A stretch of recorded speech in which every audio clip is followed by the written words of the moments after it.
Hi, I'm Rochelle, and I'm at 31 Division to speak with 3 out of 6 officers who were involved in a potentially violent situation last summer.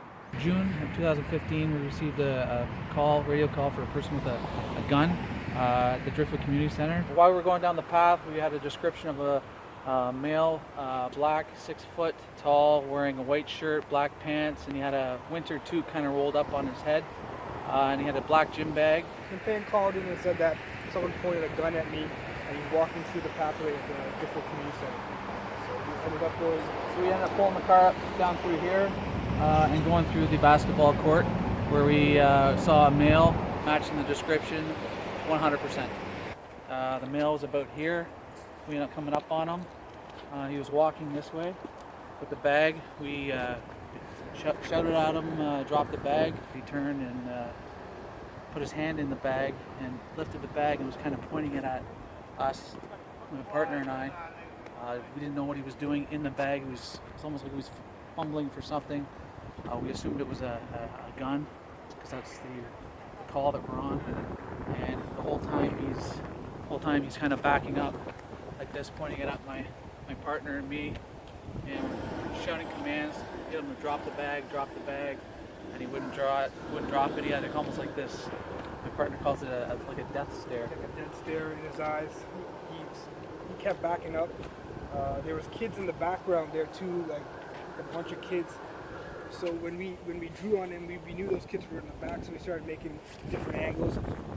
If need to be something happened, that they wouldn't be bystanders. And he decided he was going to turn and run. He ran to about that lamp post. We pursued him to the lamp post. He stopped again, turned around, stuck his hand in the bag, and again began to point it at us. That's when 2 other officers showed up behind us, and there was another scout car that showed up just down there on the left side, and we basically walked him back to a fence, and all officers basically surrounded him now.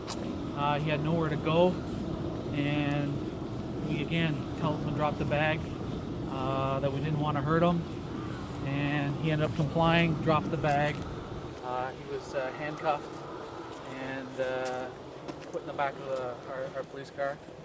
Eventually, after continuing to talk to him, I asked him, "Did you want to hurt yourself today?"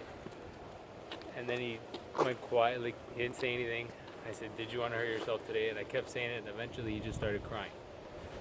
So right then I knew something was up.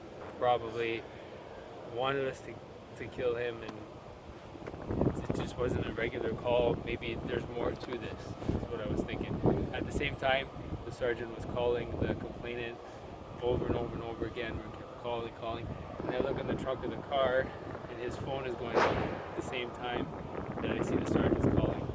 So we all put 2 and 2 together and realized that this was a suicide by cop situation. He called on himself. He wanted us to show up thinking that he had a gun, and he wanted us to shoot him and kill him. So I went inside there, I talked to him, I said, what's going on? Like, what's going on with the whole situation? Like, why do you want to do this? And he goes, today I called in on myself because I wanted to be killed by police. But when you guys approached me, I could tell, what he told me in his exact words was, I seen you guys are real people, and I didn't want to put you in that predicament that you guys were going to kill me. So I didn't want to do too much actions for you guys to actually shoot me. After all was said and done, the Crown Attorney's Office wrote into the Toronto Police to commend the 6 officers for de-escalating the situation. The judge, in his sentencing order, was so amazed by the actions of the officers that day, he actually called us heroes. Bottom line is, he went home safe, we went home safe, and could have been completely different. Thanks for watching. Please tune in to howwedoittps.com for more videos.